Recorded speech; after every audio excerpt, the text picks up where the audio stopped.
சிறுத்தையோட கதவு திறக்க திறக்க அதிர்ச்சி.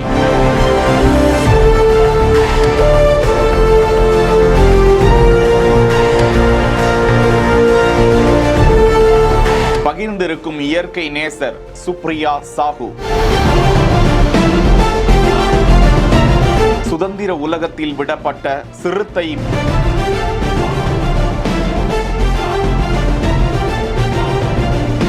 வனத்துறை கூடுதல் தலைமைச் செயலாளராக இருக்கக்கூடிய சுப்ரியா சாஹூ IAS அவர்கள் பகிர்ந்திருக்கக்கூடிய இந்த காட்சியில் சத்தியமங்கலம் புலிகள் காப்பகத்திற்குட்பட்ட வனப்பகுதியில் இருந்து வெளியேறிய சிறுத்தை ஒன்று குடியிருப்பு பகுதிக்குள் நுழைந்த நிலையில் அதனை கொண்டு வைத்து பிடித்த வனத்துறை அதிகாரிகள் அதனை பாதுகாப்பாக மீட்டு கொண்டு வந்து அடர்ந்த வனப்பகுதியில் விடுவித்திருக்கக்கூடிய காட்சியை பகிர்ந்திருக்கிறார். அந்த சிறுத்தைக்கு எந்த ஒரு பாதிப்பும் இல்லாமல் அதன் உலகத்தில் அது விடுவிக்கப்பட்டிருக்கிறது என்பதை பெருமையுடன் தெரிவித்திருக்கிறார். அந்த குழுவினருக்கு பாராட்டுக்களை தெரிவித்துக் கொள்வோம். செய்திகளை உடனுக்குடன் தெரிந்து கொள்ள பிஹைண்ட் வுட்ஸ் நியூஸ் வாட்ஸ்அப் சேனலுடன் இணைந்திருங்கள். செய்திகளை வழங்கியோர் Lexco holidays, MCR pure cotton club, doctor Srivarma wellness.